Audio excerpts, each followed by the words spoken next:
تا از مهمترین نکاتی که باعث میشه عمر مفید گیربکس اتومات شما بره بالا رو میخوام تو این ویدیو بگم.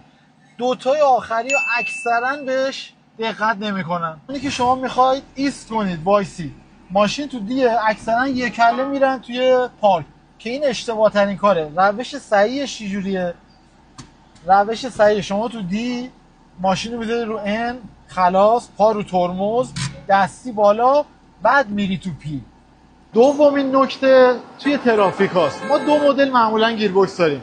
یه گیربکس های AT CVT، یه گیربکس های دبل کلاجه که خودروهایی که دبل کلاج هم مثل صفحه کلاج میمونه، یعنی ماشین شما انگاری صفحه کلاج داره. وقتی تو ترافیک وای میسی همش تو دیه، یعنی پای شما انگاری همش تو کلاجه. اگر بالای 30 ثانیه است دبل کلاجا، ماشین رو حتما خلاص کنید. خودروهایی که AT یا CVT هن، شما تا 1 دقیقه، 1 دقیقه و نیم تا 2 دقیقه هم میتونی توی دی نگه داری. اگر بالای اون میخوای وایسی بهتره که خلاص کنی، ولی اگه زیر 2 دقیقه است حتما ماشین توی دنده باشه. سومم بین علما درگیریه. تعویض روغنی ها میگن آقا حتما باید با دستگاه عوض کنید.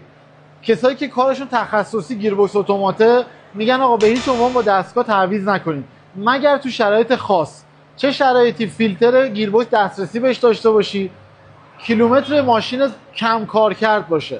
ما خودمون به عنوان کسی که کارمون گیربکس اتوماته به هیچ عنوان با دستگاه تعویض نمی‌کنیم. به روش دیالیزی 6 لیتر 7 لیتر کامل رو تخلیه می‌کنیم و روغن نو رو می‌ریزیم تا به گیربکس آسیب نرسه.